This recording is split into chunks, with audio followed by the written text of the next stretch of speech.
Right. So atomic பிசிக்ஸோட lecture crash லெக்சர்ல நம்ம இருக்கோம். அட்டாமிக் பிசிக்ஸ்ல ஆட்டத்தை பத்தி சொன்னது 4 பேரு. அந்த கதையெல்லாம் படிச்சுட்டு அப்படி ஜாலியா உள்ள போயிடலாம். முதலா யாரை பத்தி பேசணும்னா தாம்சனை பத்தி பேசணும்.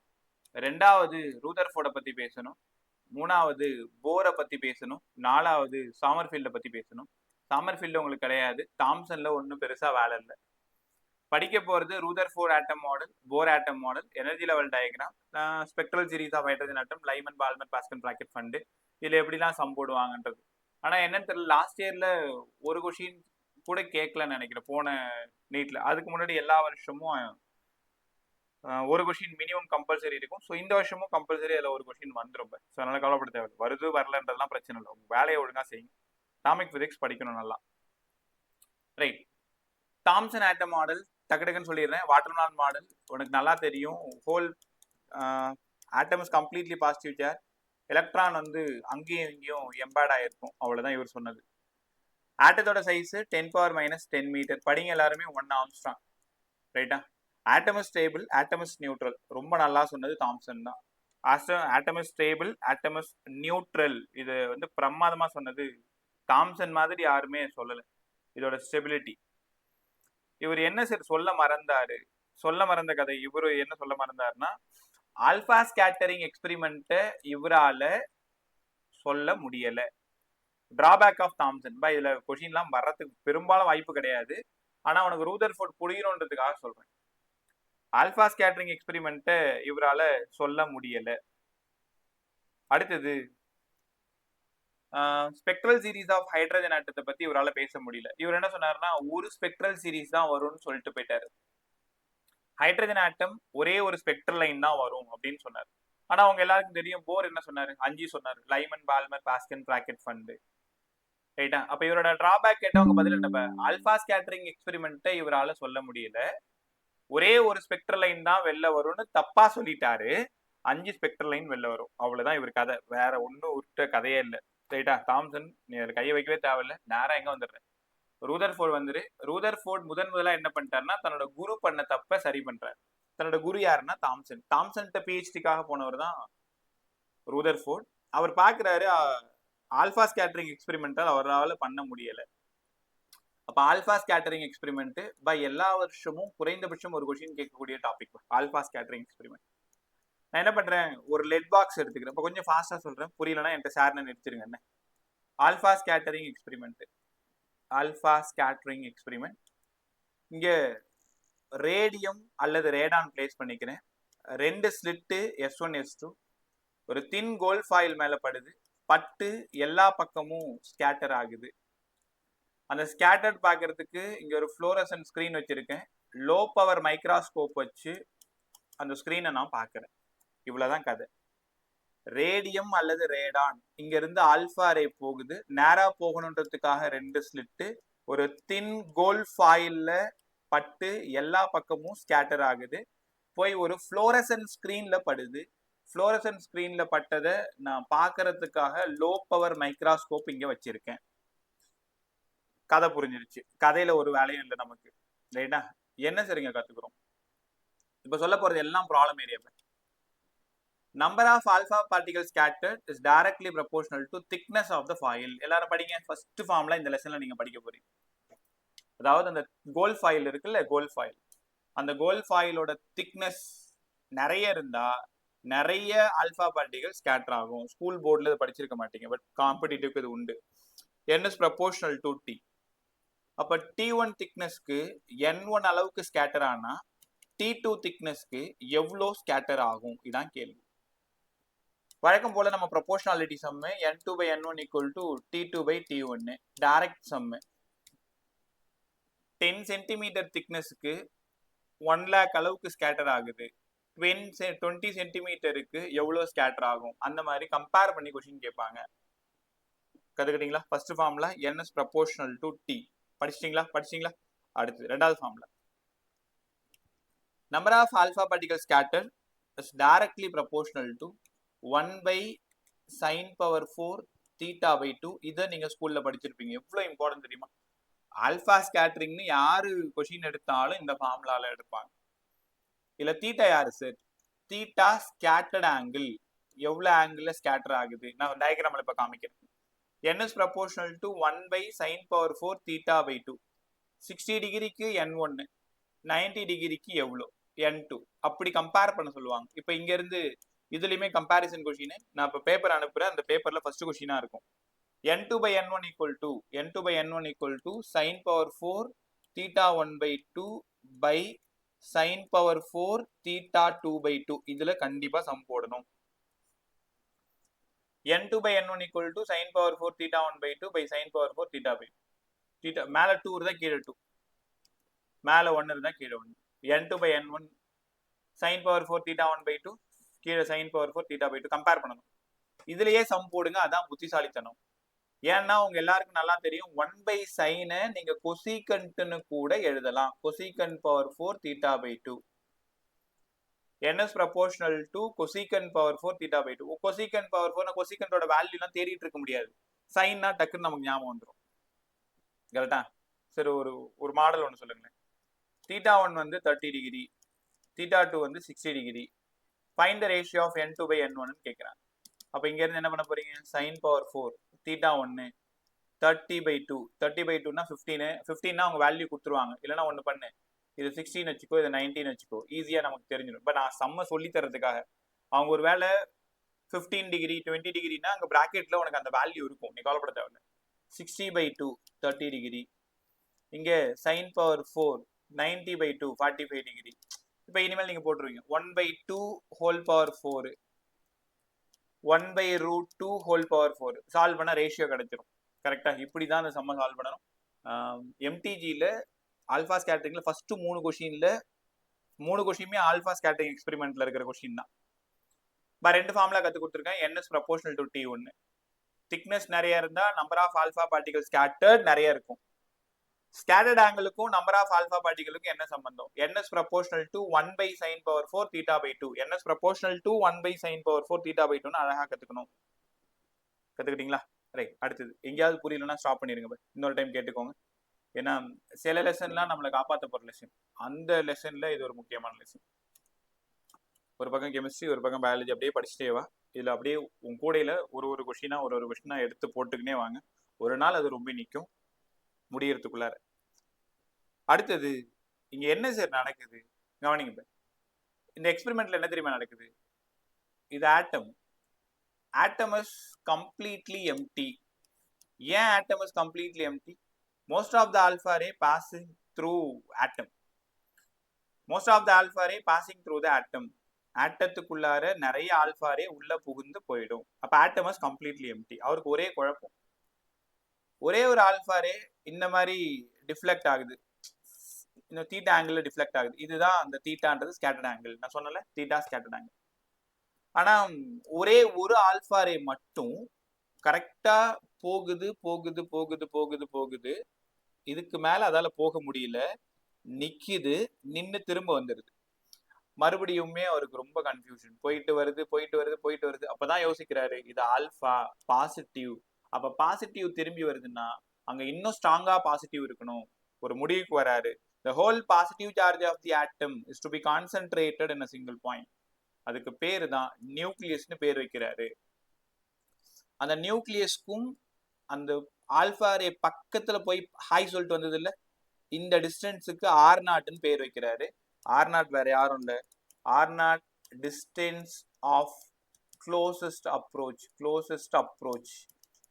இதோட வேல்யூ 1.3 ஃபெர்மின்னு என்சிஆர்டில இருக்கும், 1.2 ஃபெர்மின்னு ஸ்டேட் போர்டில் இருக்கும். ஆனா நீ பயப்பட தேவையில்லை, அவங்க கொஷின்ல ஆர் நாட்டுக்கு என்ன யூஸ் பண்ணணும்னு சைட்ல கொடுத்துருவாங்க. பெரும்பாலும் 1.3 தான் கொடுப்பாங்க. ஸோ 1.3 கொடுத்தாங்கன்னா 3 அலுமினியத்துக்கு 3.9 வரும்னு அன்னைக்கே சொல்லி கொடுத்தோம். ஞாபகம் இருக்கா நியூக்ளியர் பிசிக்ஸ்ல? ரைட். ஒரு நிமிஷம். அவர் ஒரு முடிவு கொண்டார் இல்லையா? ஸோ ஆல்பா ரே வந்து நின்று திரும்பி போகுது. அப்போ the whole positive charge of the nucleus ZT. இதை கொஞ்சம் புரிஞ்சுக்கோங்க.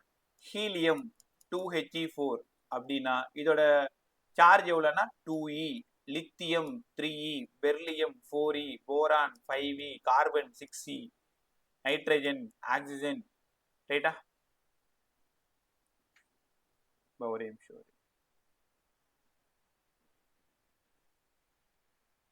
ஒரே நிமிஷம்.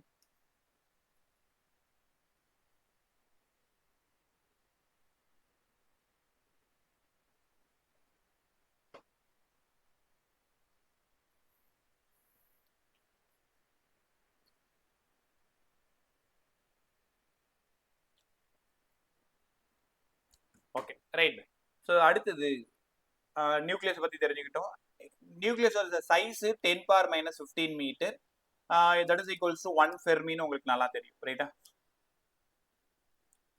ஓகே, அடுத்தது ஒரே நிமிஷம். Impact parameter. இம்பாக்ட் பெராமீட்டர் பை இதுலயும் சம் கேட்பாங்க, R0லயும் சம் கேட்பாங்க. பை தான் centre of the nucleus. Centre of the nucleus லாஸ்டா ஒரு ரே போனா இப்படி இப்படி டிஃப்ளெக்ட் ஆகி போயிடும் இல்லையா? டிஃப்ளெக்ட் ஆகி போயிடும். இதுக்கு நேரா ஒரு கோடு போட்டீங்கன்னா இதுக்கு பேர் வெலாசிட்டி வெக்டார். வெலாசிட்டி வெக்டாருக்கும் சென்டர் ஆஃப் த நியூக்ளியஸ்க்குமான பர்பெண்டிகுலர் டிஸ்டன்ஸ் தான் பி.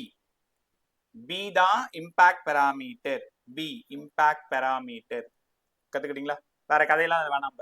இம்பாக்ட் பெராமீட்டர்ன்றது ஒரு டிஸ்டன்ஸ் சென்டர் ஆஃப் த நியூக்ளியஸ்க்கும் ரொம்ப ஃபேரா போகக்கூடிய ஆல்பா ரேவுக்குமான பர்பெண்டிகுலர் டிஸ்டன்ஸ் பி. இப்போ நான் உங்களுக்கு ரெண்டு விஷயம் சொல்லி தரணும். இம்பாக்ட் பெராமீட்டர்ல ஒரு கொஸ்டின் கேட்பாங்க. ஸோ இம்பாக்ட் பெராமீட்டர் பிக்கு என்னங்க சார் ஃபார்முலா?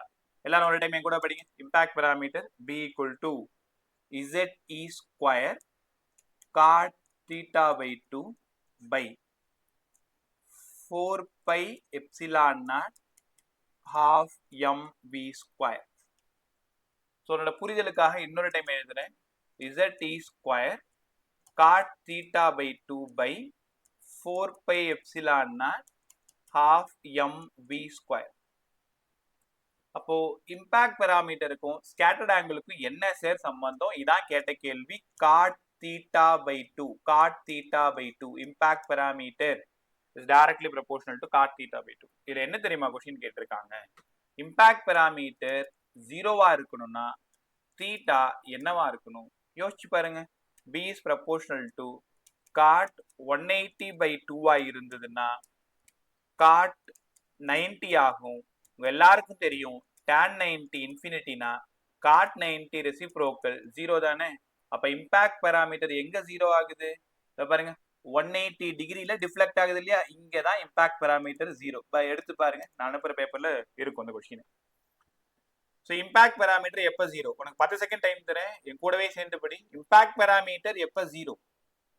ஸ்கேட்டர்ட் ஆங்கிள் 180 டிகிரியா இருக்கும் பொழுது ஆல்பா ரே கரெக்டா நியூக்ளியஸ்க்கு நேரா போயிட்டு நின்னு திரும்பி வரும் 180 degree.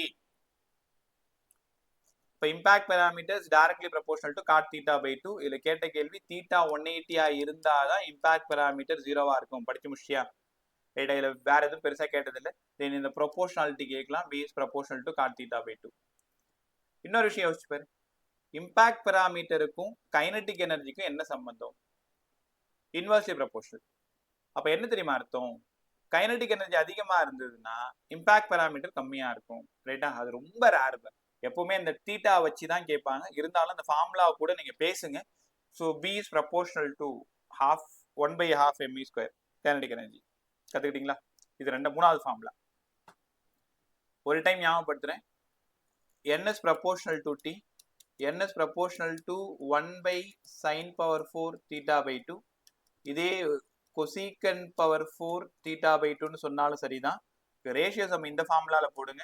Impact parameter ZE square cot theta by 2. டினாமினேட்டர்ல எப்பவுமே 4 பை எப்சிலான்னா கைனடிக் எனர்ஜி இருக்கும் 1/2 mv ஸ்கொயர், ரைட்டா? ஓகே, இந்த ஃபார்முலாவை பார்த்துக்கிட்டே நம்ம இன்னொரு ஃபார்முலா எழுதலாம். இதே ஸ்கூல் போர்டுக்கு நடத்தும் போது நான் நிறைய டெரிவேஷன் போட்டு காமிச்சேன்ல, இப்போ அதுக்கு நேரம் இல்லை நமக்கு. R0னா யாருங்க sir? Distance of closest approach. இங்க வாங்க பார். Distance of closest approach. இந்த ஆல்பா ரே, நீ தான் இந்த ஆல்பா ரே, நியூக்ளியஸ் தான் அவன் டேடின்னு வச்சுக்கோங்க. ஸோ ரொம்ப க்ளோஸா போயிட்டு போயிட்டு போயிட்டு போயிட்டு அவருக்கு ஒரு ஹாய் சொல்ற அந்த இடம். அப்ப இந்த டிஸ்டன்ஸ் R0. இந்த எங்க போய் நின்று திரும்பி வருதோ அதுக்கும் நியூக்ளியஸ்க்குமான distance R0. R0 distance of closest approach. டெரிவேஷனை ஸ்கிப் பண்றேன். மேல இருக்கிற 4 பை எப்சிலான் நாட், கீழே அப்படியே 1/2 mv ஸ்கொயர். இது அப்படியே பார்த்து எழுதிக்கோங்க. இது அப்படியே டினாமினேட்டர்ல இருக்கும். ZE ஸ்கொயரும் அப்படியே தான் இருக்கும். என்ன ஹீலியம்ன்றதுனால அதோட charge 2 times 2 ZE square by 4 by epsilon naught 1/2 mv square. 2z square by 4 by epsilon naught half me square. Distance of closest approach. இந்த ஃபார்முலால சம் கேட்க மாட்டாங்க, ப்ரொபோர்ஷனாலிட்டி தான் கேட்பாங்க. என்ன இது வரைக்கும் கேட்டிருக்காங்கன்னு சொல்றேன். 1/m கேட்டிருக்காங்க, 1/v ஸ்கொயர் கேட்டிருக்காங்க, 1 கைனடிக் எனர்ஜி கேட்டிருக்காங்க. எல்லாமே ரொம்ப பழைய கொஷின். அந்த 2001 2 3 அந்த காலகட்டங்கள்ல. பட் எப்ப கேட்டாலும் R0ல இதெல்லாம் கேள்வி நம்ம படிச்சுக்க வேண்டியதான். Distance of closest approach 2z square by 4 by epsilon half m square. யோசிச்சு பாரு, மாஸ் ஹெவியா இருந்தா R0 கம்மியா இருக்கும், வெலாசிட்டி அதிகமா இருந்தா R0 கம்மியா இருக்கும், கைனடிக் எனர்ஜி அதிகமா இருந்தா R0 கம்மியா இருக்கும். அப்ப டிஸ்டன்ஸ் ஆஃப் க்ளோசஸ்ட் அப்ரோச்சுக்கும் கைனடிக் எனர்ஜிக்கும் தனியா மாஸுக்கும் தனியா வெலாசிட்டிக்கும் ரைட். இந்த ப்ரொபோர்ஷனாலிட்டியை ஒழுங்கா பாத்துக்கிறது நல்லது. சரி, இவ்வளவு பேசுனீங்க. ரூதர்ஃபோர்ட் என்ன தப்பு பண்ணாரு? 2 தப்பு பண்ணாரு. இவரால ஸ்டெபிலிட்டியை பத்தி நல்லா பேச முடியல. he could not explain stability of an atom. படிங்க என் கூடவே. ரூதர்ஃபோர்ட் என்னமா தப்பு பண்ணாரு சார்? அவரு ஸ்டெபிலிட்டியை பத்தியே பேச தெரியல sir. he could not explain stability of an atom. ரெண்டாவது, ஸ்பெக்ட்ரல் சீரீஸை பத்தி இவரால சரியா பேச முடியல. ஸ்பெக்ட்ரல் சீரீஸ் படிங்க படிங்க கூடவே. ஸ்டெபிலிட்டியை பத்தி பேச முடியல, ஸ்பெக்ட்ரல் சீரீஸை பத்தி பேச முடியல. புரியல, நல்லா சொல்லுங்களேன். எலக்ட்ரான் சர்க்குலர் பாத்ல சுத்தி வரும்னு சொன்னாரு. அவர் என்ன தெரியுமா சொன்னாரு? எலக்ட்ரான் சர்க்குலர் பாத்ல சுத்தி வர தன்னோட எனர்ஜியை லூஸ் பண்ணி டயர்ட் ஆயிடுது, தன்னோட பாத்தை குறைச்சிக்குது, ஃபைனலா நியூக்ளியஸ்ல விழுந்து தற்கொலை பண்ணிக்குது. அப்ப எலக்ட்ரான் போய் நியூக்ளியஸ்ல விழுந்துருச்சுன்னா ஆட்டம் இஸ் அன்ஸ்டேபிள். அது திருப்பி அவரை பார்த்து கேட்கிறாங்க, ஆனால் அவரால் அந்த ஸ்டெபிலிட்டியை சொல்ல முடியல. கரெக்டா? அடுத்தது, கண்டினியூவா எனர்ஜியை லூஸ் பண்றதுனால அவர் என்ன தப்பா புரிஞ்சுக்கிட்டாருன்னா கண்டினியூஸ் ஸ்பெக்ட்ரா தான் வெளில வருதுன்னு நினைச்சுக்கிட்டாரு. ஆனா ஆட்டத்துல இருந்து தெரியும் உனக்கு நல்லாவே, லைன் ஸ்பெக்ட்ரா தான் வெளில வரும். Line spectra, Lyman, Balmer, Paschen, Brackett, Pfund. அப்ப இவரோட தப்பு, இவர் என்ன சொல்ல மறந்தாரு? ஸ்டெபிலிட்டியை பத்தி பேசல, ஸ்பெக்ட்ரல் சீரீஸை பத்தி பேசல. இது இவரோட கதை. முடிஞ்சா இதுல ப்ராப்ளம்னு நீங்க பார்க்க வேண்டியது ns proportional to t, ns proportional to 1/sin power 4 theta by 2. Impact பாராமீட்டரோட formula distance of closest approach. ரைட்டா? அடுத்தது போர் போயிடலாமா? இப்ப வேகமா போற மாதிரி தான் என்கிட்ட சொல்லிருங்க. போர் தான் ஏகப்பட்ட கொஸ்டின் கேட்டுனே இருப்பாங்க. போர் ஆட்டமோட தன்னோட குரு என்ன தப்பு பண்ணாரோ அதை சரி பண்ண வந்தவர் தான் போர். இவரோட குரு யாருன்னா ரூதர்ஃபோர்ட். ஸ்டெபிலிட்டியை பத்தி நல்லா பேசினாரு, ஸ்பெக்ட்ரல் சீரீஸை பத்தி நல்லா பேசினாரு. அதுக்கப்புறம் தான் சாமர்ஃபீல்டு வந்தார். சாமர்ஃபீல்டு யாருன்னா இவர்கிட்ட படிச்சவர். ஸோ இப்படிதான் அட்டாமிக் பிசிக்ஸ் பெருசா வளர்ந்து இன்னைக்கு இருக்குன்னு வச்சுக்கோங்களேன். இன்னைக்கு நம்ம ஃபாலோ பண்றது குவாண்டம் தியரி. போர் ஆட்டமோட இவர் 2 பாஸ்லேட் சொல்றாரு. ஒன்னு L = NH/2π. என்ன அர்த்தம்? இது நியூக்ளியஸா, இது எலக்ட்ரானா? எலக்ட்ரான் சர்க்குலர் பாத்ல தான் சுத்துமே தவிர ஸ்பைரல் பாத்ல சுத்தி வராதுன்னு அவர்கிட்ட இவர் சொல்லிடுறாரு. எலக்ட்ரான் சர்க்குலர் பாத்ல சுத்தி வருதுன்னா கண்டிப்பா அதுக்கு ஆங்குலர் மொமெண்டம் இருக்கும். அந்த ஆங்குலர் மொமெண்டம் வேணும்னா இன்டெக்ரல் மல்டிபிள்ஸ் ஆஃப் h/2π. எல்ல உடைச்சிட்டீங்கன்னா mvr. நீங்க படிச்சிருக்கீங்க ஆங்குலர் மொமெண்டம் p × r. ஞாபகம் இருக்கா? Momentum into distance, radius. Momentum mv, இது r, இது 90 டிகிரி இருக்கணும். Angular momentum formula mvr nh/2π. இது ஃபர்ஸ்ட் பாஸ்லேட். ரெண்டாவது என்ன சொல்றாருன்னா ஸ்பைரல் பாத்ல எல்லாம் சுத்தி வராது. எலக்ட்ரான் ஒரு ஆர்பிட்ல இருந்து இன்னொரு ஆர்பிட்டுக்கு ஜம்ப் பண்ணும். அப்படி ஜம்ப் பண்ணுச்சுன்னா எனர்ஜியை ரிலீஸ் பண்ணும். அதனால E2 - E1 = hν புரிஞ்சுக்கணும். ஹையர் எனர்ஜில இருந்து லோயர் எனர்ஜிக்கு ஜம்ப் பண்ணும் பொழுது hν எனர்ஜி வெளில வரும். இது என்ன அப்படின்னா போரோட ஃப்ரீக்வன்சி கண்டிஷன். மேல சொன்னது போரோட 2 பாஸ்லேட் சொன்னார் இல்லையா? ஒன்னு L = NH/2π. மேல இருக்கிறது குவான்டைசேஷன் கண்டிஷன், கீழே இருக்கிறது ஃப்ரீக்வன்சி கண்டிஷன். ரூதர்ஃபோர்ட் என்ன தப்பு பண்ணாரு? ஸ்பைரல் பாத்ல வரும் தப்பா சொல்லிட்டாரு. இதை அவர் சரி பண்றாரு. ஸ்பைரல் பாத்ல வராதுங்க, சர்க்குலர் பாத்லயே தான் சுத்திட்டு இருக்கோம். அதனாலதான் L = NH/2π. இதுல சம் கண்டிப்பா கேட்பாங்க. mvr = NH/2π. இங்க E2 - E1 = hν. ரைட்டா? ஸோ இப்போ அடுத்த 15 நிமிஷம் உங்களுக்கு ரொம்ப இம்பார்ட்டன்ட். நான் எழுதி கொடுக்கறது நான் எப்படி எழுதுறனோ அதே மாதிரி நீ ஒரு டைம் எழுதி பார்த்தனா ரொம்ப நல்லது. ஒரு 4-5 क्वेश्चनக்கு நம்ம பதில் சொல்ல போறோம். Radius of electron in nth orbit. இது நியூக்ளியஸ், எலக்ட்ரான் சர்க்குலர் பாத்ல சுத்தி வருது. இது Rn, radius of electron nth orbit. 3வது ஆர்பிட்ல சுத்தலாம், 4வது ஆர்பிட்ல அதோட ரேடியஸ் கிடைக்கும். பட் டெரிவேஷன்லாம் போக முடியாது இல்லையா? ஸோ டைரக்டா ஃபார்முலாக்குள்ள இருந்து நான் என்ன சொல்றேனோ அதை மட்டும் ஒழுங்கா பார்த்துக்கோ. Radius of electron in nth orbit ஞாபகம் இருக்கா உங்களுக்கு? n square h square epsilon naught by pi m z e square. n square h square epsilon naught by pi m z e square. இது முதல்ல ஒரு 4-5 டைம் எழுதி பார்த்துக்கோங்க. n square h square epsilon naught by pi m z e square. இது கிட்டத்தட்ட ஒரு 5000 time ஆகுது இந்த ஈக்குவேஷன் எழுதியிருப்பேன். ஸோ அதனால என் மூளை மறந்தாலும் மறக்கும், கை மறக்காது. அவ்வளோ எழுதியிருக்கணும்னு வச்சுக்கோங்க. எவ்வளோ ஃபிசிக்ஸ் எழுதுறோமோ அப்படியே நின்றுட்டே இருக்கும். n square h square epsilon by pi m z e square. எல்லாமே கான்ஸ்டன்ட், என்னையும் இசட்டையும் தவிர. அப்போ Rn ஈக்குவல் டு எல்லாத்தையும் சால்வ் பண்ணீங்கன்னா 0.53 angstrom n square by z. ஜெட்டோட value 1 for hydrogen atom. First ஆர்பிட்டா இருந்தா R1 0.53 angstrom. It is called is Bohr ரேடியஸ்னு படிச்சிருப்பீங்க. இதுல எப்பயாச்சும் ஒரு கொஸ்டின் கேட்கலாம், radius of electron in nth orbit is directly proportional to what? n square by z. இதை ஒழுங்கா படிங்க எல்லாருமே. இதான் அங்க question. Radius of electron in nth orbit is directly proportional to n square by z. கத்துக்கிட்டீங்களா? அப்போ Rn is proportional to n square. அப்போ first ஆர்பிட்டோட ரேஷியோ, செகண்ட் ஆர்பிட்டோடது, தேர்ட் ஆர்பிட்டோடது கேட்டா 1:4:9 உங்களால அழகா சொல்ல முடியும். ரைட்டா? இது உனக்கு நல்லா தெரிஞ்ச விஷயம். போர் ரேடியஸோட ரேஷியோ 1:4:9. சில நேரங்கள் என்ன தெரியாம பண்றாங்க, ஏரியாவோட ரேஷியோ கேட்குறாங்க. பை ஆர் ஸ்கொயர் தானே. 1 16 81 பை. இது நீ பார்த்துருப்பியான்னு தெரியல, பார்க்கலன்னா இப்போ தெரிஞ்சுக்கோங்க. ரேடியஸோடது 1:4:9, ஏரியாவோடது 1:16:81. Pi R square. இப்போ இங்கே ஒரு பை போட்டு, இங்கே ஒரு பை போட்டு, இங்கே ஒரு பை போட்டு என்ன ஆயிடும்? எல்லாம் கேன்சல் ஆகிடும்ல. அதனால தான் 1:16:81. 149 ரேடியஸ், 116:81 ஏரியா. கற்றுக்கிட்டீங்களா? ரைட். அடுத்தது பை, எல்லாரும் நல்லா படிச்சுக்கோ. Radius of electron in nth ஆர்பிட்டோட ப்ரொபோர்ஷனாலிட்டி தான் ரொம்ப முக்கியம், n ஸ்கொயர் பை z. அடுத்தது வெலாசிட்டி சொல்லி கொடுங்க சார். இதுக்கப்புறம் நான் எப்படி எழுதுறேனோ ஒரு டைம் எழுதி பார்த்துக்கோங்க. வெலாசிட்டி mvr ஈக்குவல் டு nh/2πன்னு இப்போதான் உங்களுக்கு சொல்லி கொடுத்தேன். போரோட குவான்டைசேஷன் கண்டிஷன். இது n, இது n. என்ன? nth ஆர்பிட்டோட.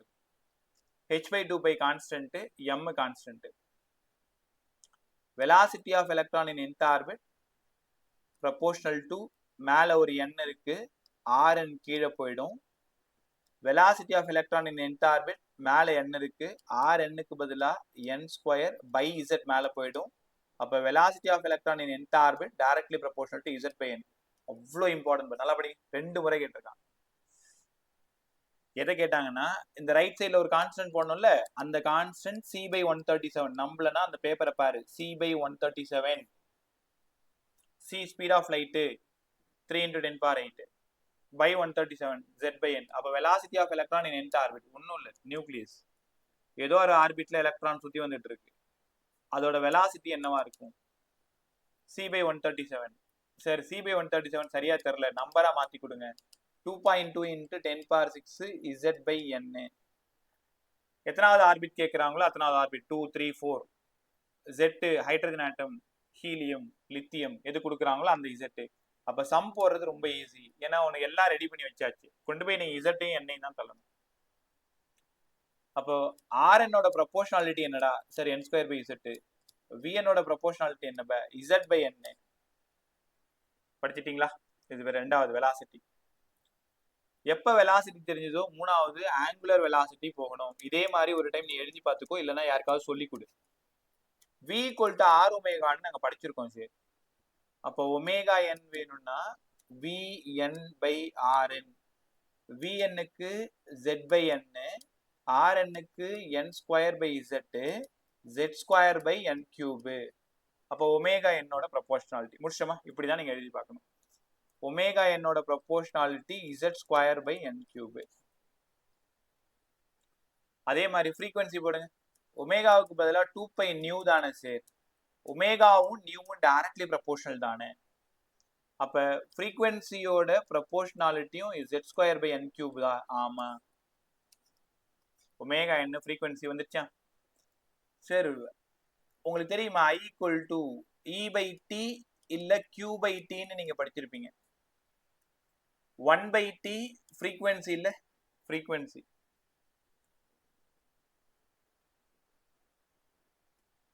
I equal to E new. அப்போ கரண்ட்டும் ஃப்ரீக்வன்சியும் டைரக்ட்லி ப்ரொபோர்ஷனலா? ஆமா. அப்ப I is proportional to z square by n cube sir. இப்படிதான் நீங்க யோசிக்கணும். பாருங்க, ஒமேகா என்னோட ப்ரொபோர்ஷனாலிட்டி, ஃப்ரீக்வன்சியோடது, கரண்டோடது எல்லாம் ஒண்ணுதான். ஃப்ரீக்வன்சியும் டைமும் இன்வெர்ஸ்லி ப்ரொபோர்ஷனல் தானே? அப்ப time period of electron in nth orbit n cube by z square. உணர முடியுதா? ஏன்னா ஃப்ரீக்வன்சிக்கு ரெசிப்ரோக்கல், ரைட்டா? ஸோ இப்போ 6 விஷயம் உங்களுக்கு கற்றுக் கொடுத்துருக்கேன்ல, பயப்படாத. இங்கே பேர் radius of electron in nth orbit n square by z. இப்போ அந்த ப்ரொபோர்ஷனாலிட்டி அப்படியே கேட்பாங்க. Velocity of electron in nth orbit z by n. Angular velocity proportional to மேலே பார்த்துக்கோ z square by n cube. z square by n cube. அதே தான் ஃப்ரீக்வன்சியோடது z square by n cube. அதே தான் கரண்டோடது z square by n cube. Time பீரியடோடது உல்டா n cube by z square. எவ்வளவு ஈஸியா ஞாபகம் வச்சுக்கலாம் பாரு. அடுத்தது magnetic moment sir. Magnetic moment ஞாபகம் இருக்கா உங்களுக்கு? IA தேர்ட் லெசன்ல படிச்சீங்க, moving charges and magnetism. IA ஐயோட ஐஏக்கு பதிலா பை ஆர் ஸ்கொயர் இல்ல, ஐயோடது z square by n cube, rn square n power 4 by z square அடிச்சிங்கன்னா n. மேக்னெட்டிக் மொமெண்டோட ப்ரொபோர்ஷனாலிட்டி n. இதெல்லாம் என்ன தெரியுமா? ஒரு நியூக்ளியஸை சுத்தி எலக்ட்ரான் சுத்தி வருது, அதோட ரேடியஸோட ப்ரொபோர்ஷனாலிட்டி, அதோட வெலாசிட்டி, அதோட ஆங்குலர் வெலாசிட்டி, அதோட ஃப்ரீக்வன்சி, அதனால வர்ற கரண்ட், அதனால வர்ற டைம் பீரியட், மேக்னெட்டிக் மொமெண்ட் எல்லாத்தோட ப்ரொபோர்ஷனாலிட்டி நீங்க நல்லா கத்துக்கணும். இல்லைன்னா இந்த ஃபார்முலா உங்களுக்கு ஞாபகம் இருக்கா? m equal to ENH by 4πm போர் மேக்னட்ரான்னு நீங்க படிச்சீங்க அதே லெசன்ல, மூவிங் சார்ஜஸ்ல. இங்க பார்த்தாலும் m n டைரக்ட்லி ப்ரொபோர்ஷன். கத்துக்கிட்டீங்களா? அடுத்தது லாஸ்டா ஒண்ணு magnetic field B. Magnetic field circular பாத்துல ஞாபகம் இருக்கா? கரண்ட் சர்க்குலர் பாத்துல சுத்தி வரும்போது சென்டர்ல magnetic field mu naught I by 2R. Mu naught in 2 விட்டுருங்க. இப்போ B இஸ் ப்ரொபோர்ஷனல் டு ஐக்கு பதிலா z square by n cube, ஆருக்கு பதிலா n ஸ்கொயர் பை z. பியோட proportionality z cube by n power 5. அவ்வளவுதான், முடிச்சாச்சு. ஸோ போரோட எல்லா ப்ரொபோர்ஷனாலிட்டியும் தயவு செஞ்சு ஒரு டைம் எழுதி பார்த்துக்கோ. ஒருவேளை வந்துட்டுனா அவ்வளோ ஹாப்பியா இருக்கும். டக்குன்னு டிக் பண்ணிட்டு போயிடலாம். சம்ம இந்த டாபிக்ல சம்ம இருக்காது, ப்ரொபோர்ஷனாலிட்டி தான். ஆர்என் விஎன் ஒமேகா என். ஒரு விஷயம் ஞாபகம் வச்சுக்கோ, ஒமேகா ஐ நியூ ஒரே ஆன்சர் தான், உல்டா டி. எம் பிரச்சனை இல்லை, எம்னாலே அது என்ன தான். எம்முக்கு அப்புறம் என்ன மாதிரி ஞாபகம் வச்சுக்கோ, MS proportional to N. Magnetic field தான் வேல்யூஸ்லாம் பெருசா இருக்கும். மேலே கியூப் இருக்கும், கீழே 5 இருக்கும், வேற எதுலையுமே இருக்காது. 5லாம் எதுலையுமே இருக்காது சார். அப்போ மேக்னெட்டிக் ஃபீல்டுனா கீழே n பவர் 5 இருக்கும், மேலே z கியூப் இருக்கும். ரைட்டா? டக்குன்னு டிக் பண்ணிடலாம். இப்போ ப்ரொபோர்ஷனாலிட்டி எல்லாரும் நல்லா கற்றுக்கிட்டீங்களே? ஓகே. அடுத்தது எனர்ஜி லெவல் டயக்ராம். ஊர்பட்ட சம்மு. கவனி கவனி கவனி. ஒரே நிமிஷம் ஒரு நிமிஷம். நான் இந்த லெசனுக்கு அவ்வளோ டைம் எடுத்துக்க தேவையில்ல, ஜஸ்ட் 1 ஹவர்லேயே முடிச்சு கொடுத்துறேன்.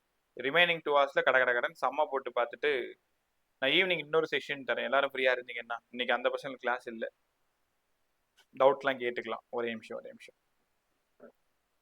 பட் நேற்று ஒரு பேப்பர் அனுப்பிச்சேன் இல்லையா, அதே மாதிரி 30 யூனிட்டுக்கும் இருக்கு. நீ ஏதாவது ப்ரிப்பேர் பண்ற முன்னாடியே அப்படின்னா அதையும் வாங்கி என்ன பண்ற, நீ மட்டும் ப்ராக்டிஸ் பண்ணிட்டு எனக்காக வெயிட் பண்ணிட்டு இருக்காது. ஸோ குரூப்ல ஆட்டத்தோட ப்ராப்ளம் PDF போட்டிருக்கேன். நான் சொல்லலை, ஆல்ஃபா ஸ்கேட்டரிங்ல கொஸ்டின் நம்பர் 1 2 3 மூணுமே ஃபர்ஸ்ட் 3 கொஸ்டின் ஆல்ஃபா ஸ்கேட்டரிங், 4 5 4 இல்ல 5வது கொஸ்டின் ஆல்ஃபா ஸ்கேட்டரிங். 5வது கொஸ்டின் இம்பாக்ட் பாராமீட்டர் 0 எப்ப 180 டிகிரில. நீட் 2016ல ஆல்ஃபா பார்ட்டிகல் R0க்கும் M-க்கும் என்ன ரிலேஷன் 1/m பார்த்தோம்ல அது ரைட். நான் சொன்னேன் நம்பனியா 2025ல என்ன பண்ணி வச்சிருக்காங்க பாரு. இப்ப பேசினது தான் சம். 2025ல கொஸ்டின் நம்பர் 2 பாத்துக்க, ஃப்ரீயா இருக்கும் பொழுது பாத்துக்கோ. 2025 இப்ப நம்ம பேசின டாபிக் தான் 2025 ஆரோட ப்ரொபோர்ஷனாலிட்டி, வியோட ப்ரொபோர்ஷனாலிட்டி, அதனால கொஞ்சம் மாடிஃபை பண்ணி சால்வ் பண்ணணும். 2023ல என்ன பண்ணிருக்காங்க தெரியுமா? கொஸ்டின் நம்பர் 4 டாபிக் 2ல போர்ல கொஸ்டின் நம்பர் 2023ல ஒரே நிமிஷம், நான் இப்படி உளறிட்டு இருக்கிறதுக்கு பதிலா அதை உங்கள்கிட்ட காமிச்சிட்டேன்னா உனக்கு கொஞ்சம் ஹாப்பியா இருக்கும். ஒரே நிமிஷம்.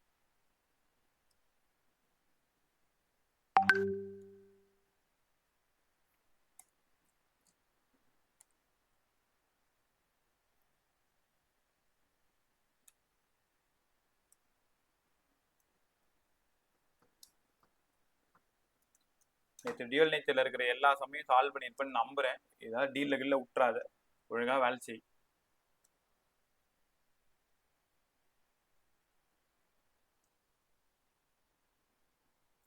நீ ப்ராப்ளம் சால்வ் பண்றதுக்கான எல்லா விஷயத்தையும் நான் பேசிடுறேன், உட்காந்து சால்வ் பண்ணு.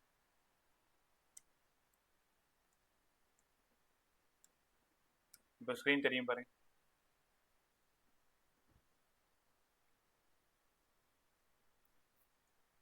ஹரிசங்கர் ஸ்கிரீன் தெரியுதா? டேய் ஸ்கிரீன் கிளியரா? சொல்லுங்க பா. உங்கள்ட்ட தான் கேக்குறேன், ஸ்கிரீன் தெரியுதா இல்லையா? Yes sir. அப்புறம் ஏன் பதில் சொல்ல மாட்டீங்க?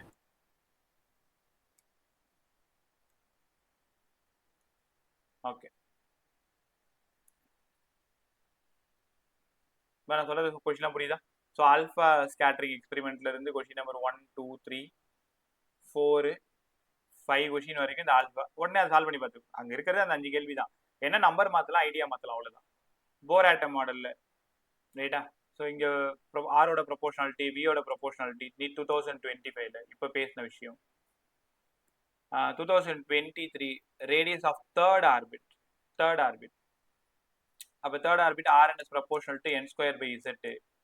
ஹைட்ரஜன் ஆட்டம் Z1, அதுக்கு தகுந்த மாதிரி சால்வ் பண்ணணும். அடுத்தது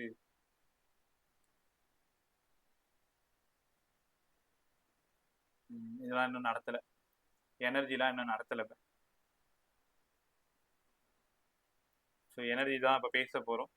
ரைட், நான் பேசிட்டு இந்த இடத்துல காட்டுறேன். இதுல இருக்கிறது நம்ம கடை என்ன பண்றேன், எல்லா சமயம் உட்காந்து ஒரு டைம் சால்வ் பண்ணி பார்த்துரு. ஐடியா இதுல இருக்கிறது தான். போலாமா? Okay. So energy of electron in nth orbit. Sir இவ்வளோ நேரம் நீங்க எல்லாத்தோட ரேஷியோ கற்றுக் கொடுத்துட்டீங்க, எனர்ஜி சொல்லி கொடுக்கவே இல்லையே. ரொம்ப சிம்பிளா சொல்லி தரேன், கவனமா கவனி, மறக்கவே மாட்டேன். நியூக்ளியஸ், எலக்ட்ரான் சர்க்குலர் பாத்ல சுத்தி வந்துட்டு இருக்கு. சுத்தி வரும் பொழுது அதுக்கு கண்டிப்பா பொட்டென்ஷியல் எனர்ஜி இருக்கும், அதுக்கு கண்டிப்பா கைனடிக் எனர்ஜி இருக்கும். ரெண்டுத்தையும் ஆட் பண்ணா டோட்டல் எனர்ஜி கிடைச்சிடும். டோட்டல் எனர்ஜி காலங்காலமா E தான், equal to K plus U. ரைட்டா? கைனடிக் எனர்ஜினாலே பிளஸ் 13.6 Z² by n². படிங்க எல்லாரும். கைனடிக் எனர்ஜி ஆஃப் எலக்ட்ரான், சுத்தி வரக்கூடிய எலக்ட்ரானோட kinetic energy 13.6 Z² by n².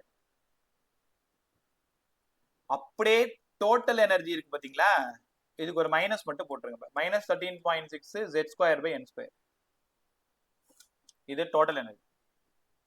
Potential energy டோட்டலை பார்த்து ரெண்டாவது மல்டிப்ளை பண்ணிக்கோங்க, 27.2 Z² by n². ரைட்டா? இதுக்கு முன்னாடி சொல்லும் போது டெரிவேஷன் போட்டு கத்து கொடுத்தேன், இப்ப தேவையில்லை. Kinetic energy of electron plus 13.6, total energy minus 13.6, potential minus 27.2. இப்போ இதுக்கான ரேஷியோ தாராளமா கேட்கலாமா? நான் உங்களுக்கு சொல்லி கொடுக்கறது kinetic potential total. Kinetic plus 13.6, potential minus 27.2, total minus 13.6, 1:, -2:, -1. இது நான் உங்களுக்கு கற்றுக் கொடுத்தது. கொஷின் அவங்க மாற்றலாம். Total potential kinetic, potential total kinetic, potential kinetic total, எது வேணாலும் மாற்றலாம். கைனடிக்னாலே பிளஸ் 13.6, டோட்டல்னாலே மைனஸ் 13.6, டோட்டல்ல டபுள் 27.2. இதே தான் கிராவிடேஷன்லயும் படிப்பேன். இதே ரேஷியோ தான் கிராவிடேஷன்ல படிப்பீங்க. அங்க இந்த லெசன் வரும்போது கற்றுக் கொடுக்குறேன். இந்த ரேஷியோ தயவு செஞ்சு ஒழுங்கா படிச்சுக்கோ. அடுத்தது எனர்ஜி லெவல் டயக்ராம் பாருங்களேன். இந்த எனர்ஜி லெவல் டயக்ராம் ரொம்ப இம்பார்ட்டன்ட். n = 1, minus 13.6. எப்படி sir minus 13.6? Energy of electron in nth orbit minus 13.6 z² by n². இந்த n-க்கு 1ன்னு கொடுத்தீங்கன்னா ஃபார் ஹைட்ரஜன் ஆட்டம் n-க்கு 1ன்னு கொடுத்தீங்கன்னா 13.6, 2ன்னு கொடுத்தீங்கன்னா 3ன்னு கொடுத்தீங்கன்னா 4ன்னு கொடுத்தீங்கன்னா ரைட்டா. இது எலக்ட்ரான் வோல்ட். நேத்து நிறைய பேசினேன் எலக்ட்ரான் வோல்ட் ஜூலா எப்படி மாத்துறதுன்ட்டு. n = 2ன்னு கொடுத்தீங்கன்னா மைனஸ் 3.4, n = 3ன்னு கொடுத்தீங்கன்னா மைனஸ் 1.51, n = 4ன்னு கொடுத்தீங்கன்னா 0.85 மைனஸ், n = இன்ஃபினிட்டின்னு கொடுத்தீங்கன்னா 0. So energy of electron nth ஆர்பிட்ல 0 ரைட்டா. ஒரு அடுத்த 10 நிமிஷம் ரொம்ப கவனமா இருக்கு. ஒரே நிமிஷம். கிரவுண்ட்ல இருந்து ஒரு electron first excited state n = 1னா கிரவுண்ட், இல்லைன்னா ஃபர்ஸ்ட் ஆர்பிட்னு சொல்லணும். புரிஞ்சுக்கோங்க. n = 2னா 1 செகண்ட் ஆர்பிட்னு சொல்லுங்க, இல்லைன்னா ஃபர்ஸ்ட் எக்ஸைட்டட் ஸ்டேட்னு சொல்லுங்க. இப்ப n = 4ன்றது எத்தனாவது எக்ஸைட்டட் ஸ்டேட்? n = 4 எத்தனாவது எக்ஸைட்டட் ஸ்டேட்? வாயத்தர. Third excited state. அவ்வளவுதான், தேர்ட் எக்ஸைட்டட் ஸ்டேட். n = 4னா எத்தனாவது ஆர்பிட்? Fourth orbit. டேட்டா எடுக்கும்போது கரெக்டா எடுக்கணும். ஃபோர்த் ஆர்பிட்னு சொல்றாங்களா 4ன்னு எடுங்க, ஃபோர்த் எக்ஸைட்டட் ஸ்டேட்னு எடுக்கிறா சொல்றாங்களா 5ன்னு எடுங்க. அப்ப கிரவுண்ட் லெவல்ல இருந்து ஃபர்ஸ்ட் எக்ஸைட்டட் போறதுக்கு எவ்வளவு எனர்ஜி தேவை? 10.2 எலக்ட்ரான் வோல்ட். எப்படி sir? Minus 3.4 plus 13.6, which mean E2 minus E1, E2 minus 3.4, E1 minus 13.6, அங்க ஒரு மைனஸ், சால்வ் பண்ணீங்கன்னா 10.2. இப்போ எல்லாரும் புரிஞ்சுக்கோங்க.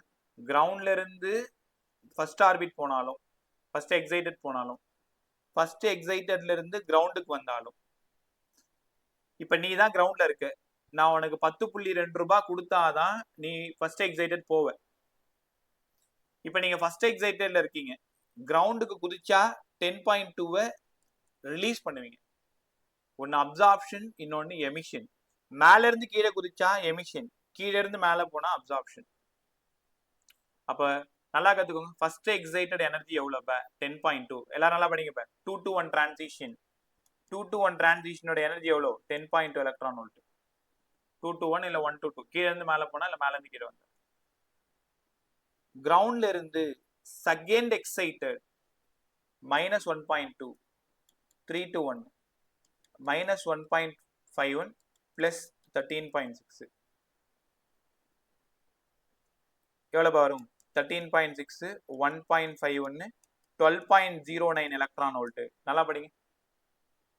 தேர்ட் ஆர்பிட்ல இருந்து ஒரு எலக்ட்ரான் ஃபர்ஸ்ட் ஆர்பிட்டுக்கு குதிக்குது, எவ்வளவு எனர்ஜி ரிலீஸ் பண்ணும்? 12.09 எலக்ட்ரான் வோல்ட். அப்ப நீங்க 12.09 எங்க பார்த்தாலும் அது 3 to 1ன்னு புரிஞ்சுக்கணும். புரியுதா? 2 to 1, 10.2, இதெல்லாம் எவ்வளவு ஈஸியா சம் போறதுக்கான ஐடியான்றது புரிஞ்சுக்கோ. 2 to 1, 10.2, 3 to 1, 12.09, 4 to 1, 12.75 electron volt. நம்ப மாட்டேன் sir.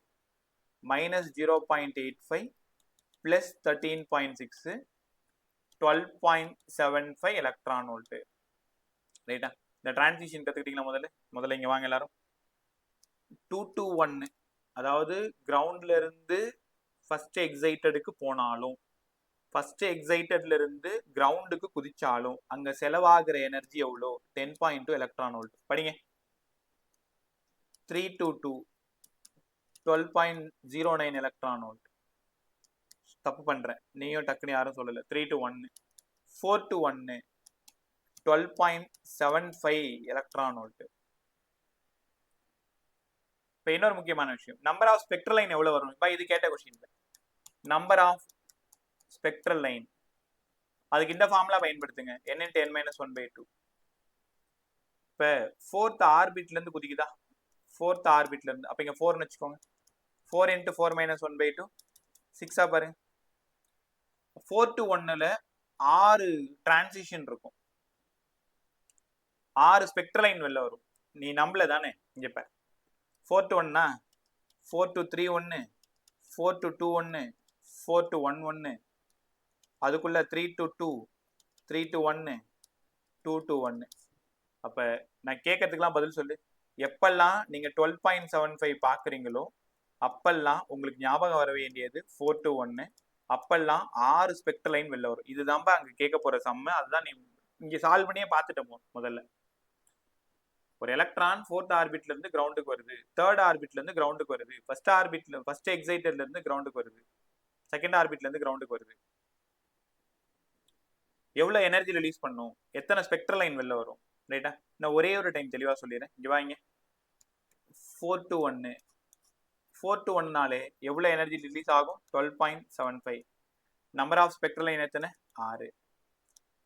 3 to 1 12.09. Number of spectral line 3 sir, n × n - 1/2. அப்ப 3 ஸ்பெக்ட்ரல் லைன் வெளில வரும். 3 ஸ்பெக்ட்ரல் லைன் டிரான்சிஷன் கேட்டாங்கன்னா 3 to 2, 3 to 1, 2 to 1, 3 transition. 2 to 1 number of spectral line இது 10.2 electron volt. number of spectral line 2 × 2 - 1/2 1, ரைட்டா? பா idea புரிஞ்சுக்கோ. 4ல இருந்து 1னா 12.75, 3ல இருந்து 1னா 12.09, 2 to 1 10.2 electron volt. Number of spectral line ஒழுங்கா பாத்துக்கோங்க. இல்ல 5 to 1 அப்படிலாம் கேக்குறாங்கன்னா மேனுவலா சால்வ் பண்ணிக்கோ. n × n - 1/2. Number of spectral line, எத்தனை ஸ்பெக்ட்ரல் லைன் வெளில வரும். எனர்ஜி லெவல் டயக்ராம்ல நீங்க அவ்வளவு கவனமா இருக்கணும். உனக்கு புரியலன்னா ஒரு டைம் அது என்ன பண்ற, டயக்ராமா தெளிவா போட்டு பாத்துக்கணும். இங்க பாருங்க, நான் என்ன பண்றேன் பாரு. அப்படியே n = 1, n = 2, n = 3, n = 4, n = 5, இன்ஃபினிட்டின்னு கூட வச்சுக்கோ. இங்க இந்த நம்பர்லாம் அங்கெல்லாம் போயிட்டு சால்வ் பண்ணிட்டு இருக்க கூடாது. இங்கே ரெடியா எடுத்துட்டு போகணும் பேக்கெட்ல வச்சுக்கிட்டு. அதுக்காக ஒரு பேப்பர்ல எழுதி வச்சுட்டு போகாத. -13.6, -3.4, -1.51, -0.85, 0. சார் இவ்வளோ சொன்னீங்களே, கிரவுண்ட்ல இருந்து இன்ஃபினிட்டிக்கு போனா அப்ப இன்ஃபினிட்டியில எனர்ஜி எவ்வளோ? 0. இங்க கிரவுண்ட்ல எனர்ஜி எவ்வளோ? -13.6. அப்ப 0 - +13.6. அப்ப 13.6 எலக்ட்ரான் வோல்ட்ன்றது அயனைசேஷன் எனர்ஜி. ஆட்டத்தை விட்டுட்டு வெளியில போறதுக்கான எனர்ஜி அயனைசேஷன் 13.6. பாருங்க, first excitation 10.2, second excitation 12.09, third excitation 12.75, ionisation 13.6. Ionisation 13.6. ஒரு நிமிஷம்.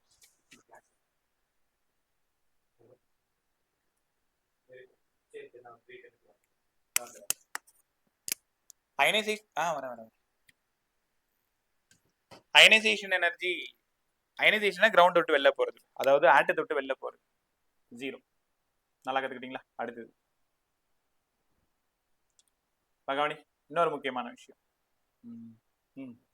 இப்ப சொல்லித்தர போறது எவ்வளவு கவனமா கத்துப்பேன்னு தெரியாது. ஒருவேளை கொஸ்டின் பேப்பர்ல கொஸ்டின் வந்துருச்சுன்னா ஒரு 5 செகண்ட் கூட உனக்கு செலவாகாது. Which of the following transition has maximum energy, maximum frequency, இல்ல maximum wavelength, minimum wavelength, எது வேணாலும் கேட்கலாம். இப்போ maximum frequency உங்களுக்கு தெரியுமா? எனர்ஜியும் ஃப்ரீக்வன்சியும் டைரக்ட்லி ப்ரொபோர்ஷனல். அப்ப மேக்ஸிமம் ஃப்ரீக்வன்சி கேட்டாலும் மேக்ஸிமம் எனர்ஜி கேட்டாலும் ஒண்ணுதான். Maximum frequency, maximum energy, that is minimum wave length எல்லாம் ஒண்ணுதான். நான் சொல்றது ரொம்ப கவனமா நேரம் நல்லா பாரு. இந்த ஒரே ஒரு விஷயம் மட்டும்.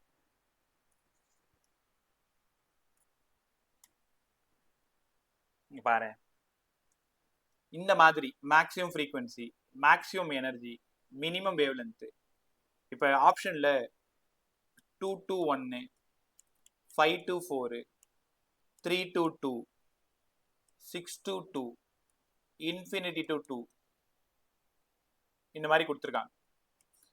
Which of the following transition it has a maximum energy, maximum frequency or minimum wavelength? இந்த மூணு கேள்வியில ஏதாவது ஒன்று இருக்கும். ஷார்பா கவனி, ஆப்ஷனை பாருங்க. இருக்கிறதுலே சின்ன நம்பர் யாருன்னு பாருங்க. அதாவது கீழே கிரவுண்டுக்கு வரணும், லைமன் கிரவுண்டுக்கு வந்து குதிக்கணும். அந்த மாதிரி சின்ன நம்பர் யாருன்னு பாருங்களேன். ஏன்னா அங்கதான் 13.6. இப்ப யோசிச்சு பாரு, 2 to 1 வந்து 10.2, ஆனா 3 to 2 ஜஸ்ட் 3.4 மட்டும் தான் வரும். நீ இன்ஃபினிட்டில இருந்து 2க்கு வந்தாலும் வெறும் 3.4 மட்டும் தான் வரும். அப்ப ஃபர்ஸ்ட் ஆர்பிட்டுக்கு வந்தாதான் எனர்ஜி ரொம்ப மேக்சிமம், ஃப்ரீக்வன்சி ரொம்ப மேக்சிமம். சார் அவ்வளோலாம் என்னால புரிஞ்சுக்க முடியல, ஏதோ சின்னதா ஒரு ஐடியா மட்டும் சொல்லுங்களேன். ஜஸ்ட் ஆன்சர் கரெக்டா டிக் பண்ணணும். அப்ப போற நம்பர் இருக்கிறதே சின்ன நம்பரா பாருங்க, அதான் ஆன்சர். நீ இப்ப கேட்கிற கேள்வி புரியுது. ஒருவேளை இது 3 to 1 இருந்துட்டா, 4 to 1 இருந்துட்டா, 4 to 1, 5 to 1 இருந்துட்டா, நான் எதை சார் டிக் பண்றது? எல்லாத்தையும் அடிச்சிரு. இந்த ஸ்மால் நம்பர் இருக்குல்ல, 1 போகுது இல்ல லைமன், அதுதான் மேக்ஸிமம் ஃப்ரீக்வன்சி, மேக்ஸிமம். இப்ப நீங்க என்ன பண்ணணும், எத்தனை ஆப்ஷன் இருக்கோ எல்லாத்தையும் தனியா எழுதிக்கோ. 3 to 1, 5 to 1, 4 to 1. எல்லாத்துக்கும் கேப் பாரு, டிஃபரன்ஸ் பாரு. 1, 2, 4, 3. யாருக்கு டிஃபரன்ஸ் பெருசா இருக்கோ அதான் ஆன்சர். இப்போ maximum frequency, maximum energy, minimum wave லென்த்னா போகக்கூடிய நம்பர் ரொம்ப சின்ன நம்பரா இருக்கணும், டிஃபரன்ஸ் வேல்யூ அதிகமா இருக்கணும், தூரத்துல இருந்து குதிக்கணும். பேரா சொல்ல ட்ரை பண்ணுங்க. Infinity to 1, 2 to 1, 4 to 1, 5 to 1. Which of the following transition it has a minimum wavelength? டக்குன்னு சொல்லு. யாரு? என்னாச்சு? போகக்கூடிய நம்பர் சின்ன நம்பரா இருக்கணும், தூரத்துல இருந்து குதிக்கணும், அப்பதான் maximum frequency, maximum energy, minimum wavelength சொன்னேன். பதில் என்ன சார்? Infinity to 1. எல்லாருக்கும் புரிஞ்சுட்டா? ரெகுலரா கேட்கிற சம்பா இது, நம்ம சம்பெல்லாம் போட தேவையில்ல. போகக்கூடிய நம்பர் சின்ன நம்பராகவும் தூரமாகவும் குதிக்கணும். இந்த ஆப்ஷன்ல சொல்லுங்க, maximum frequency, maximum energy, minimum wavelength. 4 to 2, 6 to 4, 5 to 3, 6 to 2. Which of the following transition it has a maximum frequency, maximum energy, minimum wavelength? டக்குன்னு சொல்லு. 6 to 2 சார். 6 to 2. ரொம்ப அழகா சொன்னேன். உங்களுக்கு புரியுதா? இருக்கிறதுலே சின்ன நம்பரை பார்த்துக்கணும், கேப் பெருசா இருக்கான்னு பார்த்துக்கணும். இருக்கிறதே சின்ன நம்பருக்கு போகணும், கேப் பெருசா இருக்கணும், அதுக்கு தான் maximum frequency, maximum energy, minimum wavelength. ரைட்டா? அடுத்து நான் சொல்ல போறது இன்னும் சுவாரஸ்யமா இருக்கு பாருங்களேன். Which of the following transition it has a minimum frequency, minimum energy, maximum wavelength? போகக்கூடிய நம்பர் பெரிய நம்பரா இருக்கணும், டிஃபரன்ஸ் ரொம்ப கம்மியா இருக்கணும், பக்கத்துல இருந்து குதிக்கணும். 6 to 5, 4 to 3, 4 to 1, 2 to 1. Which of the following transition it has a maximum wavelength, minimum frequency, minimum energy? போகக்கூடிய நம்பர் பெரிய நம்பர், பக்கத்துல இருந்து குதிக்கணும். சார் இதுல இன்ஃபினிட்டி டு 5 இருக்கு. இப்ப ரெண்டு ஆப்ஷன் நம்பர் இருக்கு, 6 to 5 ஒன்னு இருக்கு, இன்ஃபினிட்டி டு 5 ஒன்னு இருக்கு. இதுல யாருக்கு மேக்ஸிமம் வேவ்லென்த்? 6 to 5 sir. ஏன்னா பக்கத்துல இருந்து குதிக்கணும். மேக்ஸிமம் வேவ்லென்த்னா பக்கத்துல இருந்து குதிக்கணும், மினிமம் வேவ்லென்த்னா தூரமா இருந்து குதிக்கணும். ரைட்டா? இப்போ ஒரு 4 ஆப்ஷன் எழுதுறேன், சொல்லுங்க பாக்க. 5 to 4, 3 to 2, infinity to 4, 4 to 2. Which of the following transition it has a maximum wavelength?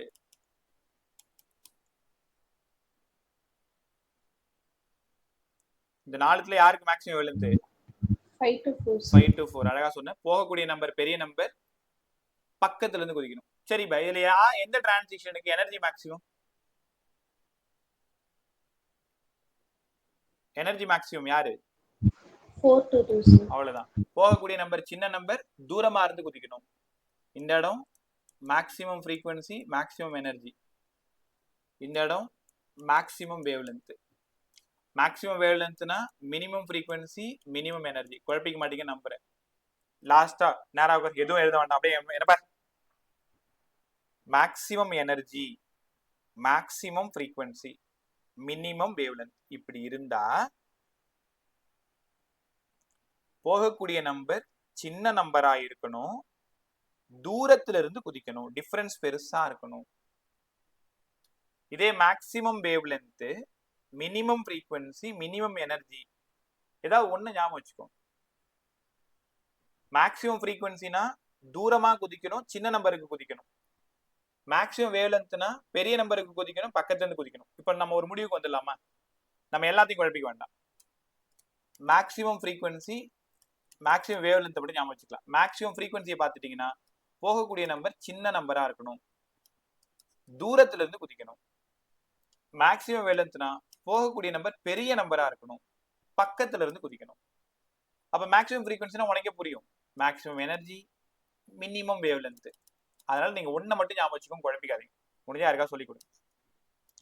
பா, இதுல வர ஒரு கொஸ்டின் அட்டன் பண்ணிருக்கீங்கன்னு நம்புறேன். ரைட்டா, இன்னும் ஒரு 10 நிமிஷம் ஸ்பெக்ட்ரல் சீரிஸ் முடிச்சு கொடுத்துறேன்.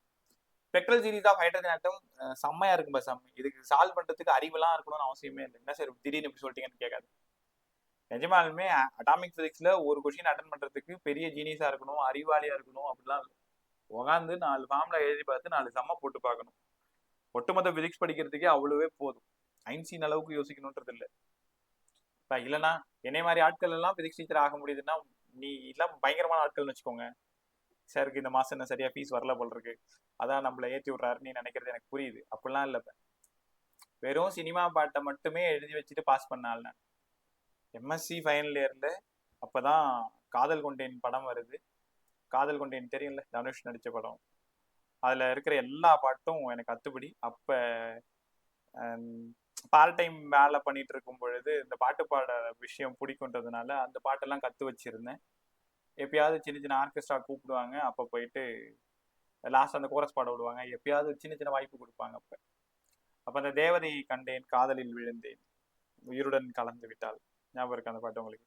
அது காதல் காதல் காதலின் நெஞ்சம் கண்ணாமூச்சி ஆடுதுடா, அந்த பாட்டு. அதெல்லாம் ஃபுல்லா தெரியும். ஒரு 16 மார்க்குக்கு ஒரு பாட்டு எழுதுவேன். தேவதையை கண்டேன், டிஹெச்இவிஏ டிஹெச்ஏ, தேவதையை கண்டேன், கேஎன்டிஏஎன். நீங்களாம் இப்பதான் மெசேஜ் தமிழ்ல பேசுறது இங்கிலீஷ்ல டைப் பண்ணி அனுப்புறீங்க. நாங்கெல்லாம் எம்எஸ்சிலேயே அந்த பாட்டை எழுதி வச்சுட்டு வந்தோம். அதுக்கும் 4 மார்க் என் தலைவர் மார்க் போட்டு விட்டுருப்பாரு. அந்த தெய்வம் வாழ்கன்னு இன்னைக்கு வரைக்கும் அவர் வாழ்த்திட்டு இருக்குன்னு வச்சுக்கோங்களேன். உங்களுக்கு தெரியுமா, எம்எஸ்சி பாஸ் பண்ணி பிஎட் முடிச்சு வெளியில வந்து டீச்சரா சாக் பீஸை தொடர வரைக்கும் எனக்கு வெலாசிட்டினா என்னன்னு தெரியாது. சத்தியமா தெரியாது. பிசிக்ஸ் ப்ராமிஸ் தெரியாது. Velocity, what is velocity? என்னது வெலாசிட்டியா?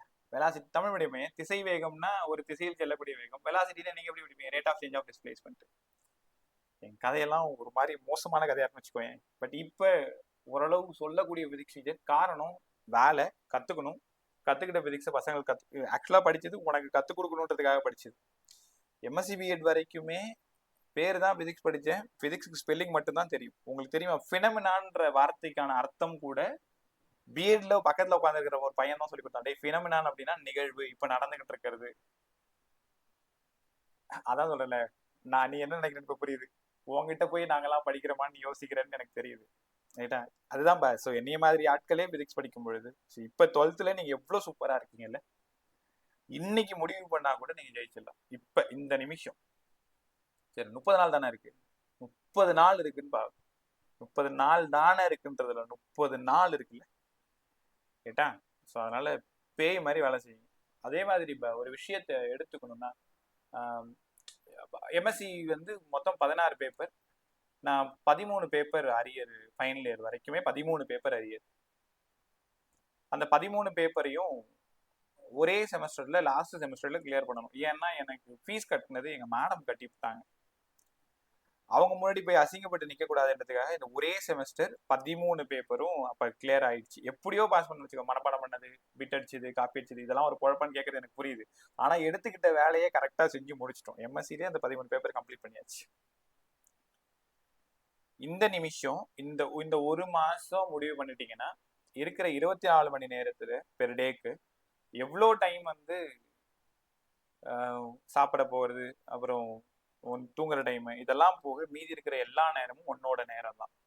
ரைட்டா? இப்போ ரிப்பீட்டர்னு ஒரு கான்செப்டுக்கு நம்ம போனோம்னா அந்த கொடுமையை அனுபவிக்கிற பசங்களுக்கு தெரியும். இதுல இருக்கீங்க, அது வேற மாதிரி ஒரு வாழ்க்கைன்னு வச்சுக்கோங்க. காலைல எழுந்திருக்கணும், இன்ஸ்டியூட் போகணும், திருப்பி வரணும், திருப்பி ரிவைஸ் பண்ணணும். இது ஒரு கடுப்பு. நான் பார்த்துருக்கேன், பெரிய இயருக்கு 600 ரிப்பீட்டருக்கு எடுத்திருக்கோம். 7-8 வருஷமா அதே குழப்பா தான் இருக்கும். அது ஒரு மாதிரி நரக மாதிரி. அதுல 100 பேர் தான் ஜெயிப்பான், 500 பேர் திரும்ப இன்ஜினியரிங் தான் போவான். அதனாலதான் சொல்றேன், ப்ரெசென்ட் 12th பசங்க நிறைய பேர் இருக்கீங்க, ஒழுங்கா தப்பிச்சு அந்த பக்கம் போயிடு. இந்த ஒரு மாச கஷ்டத்தோட முடிஞ்சிடும். இல்லைன்னா ஒரு வருஷம் லோல் போடணும்.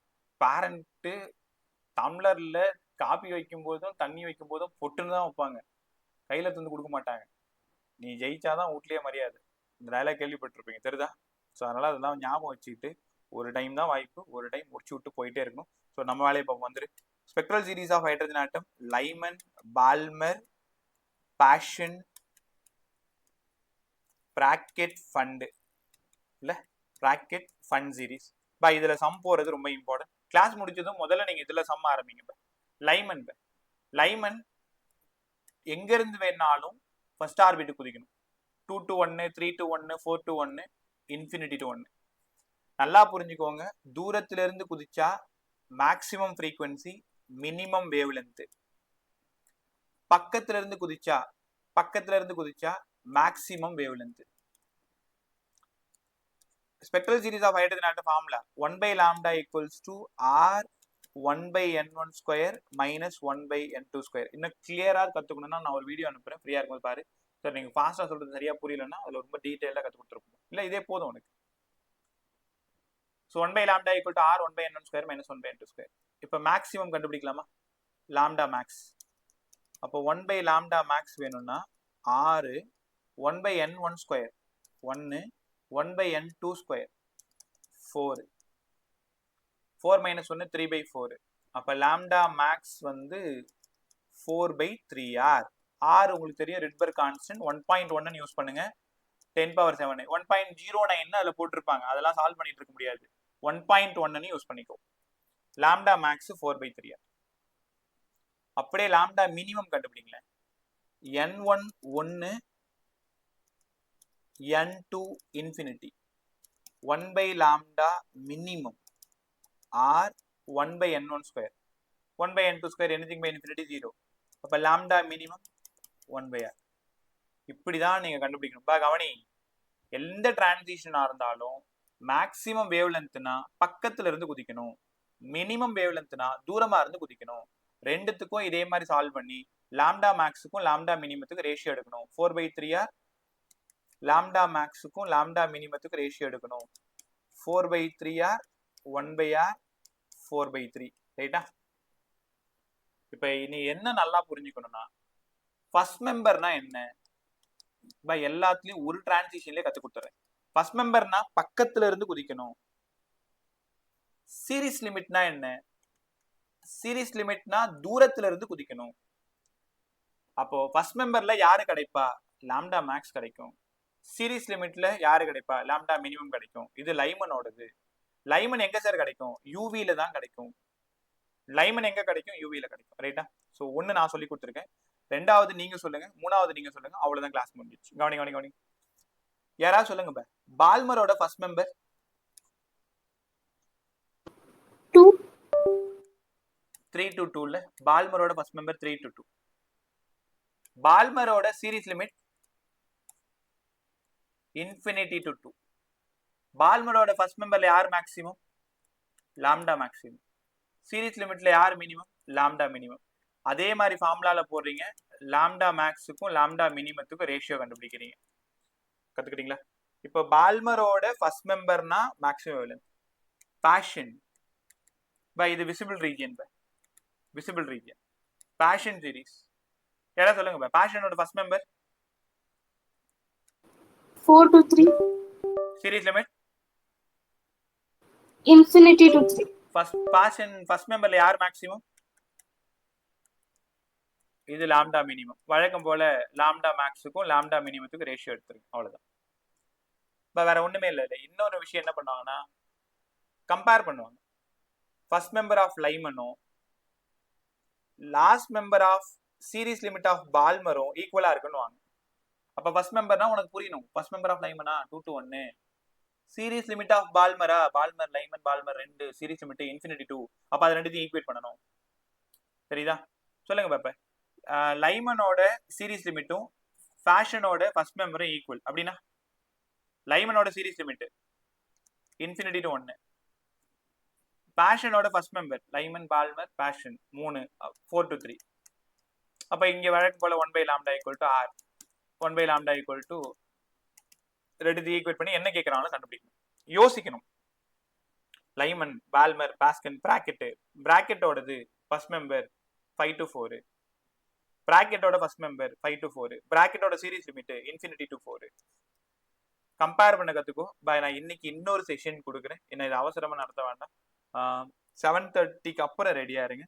7:30க்கு வந்துடும். ஒரு 45 minutes எனக்கு போதும். ரைட்டா? இருக்கிற டைம்ல அட்டாமிக் பிசிக்ஸ்ல இருக்கிற எல்லா கொஸ்டினையும்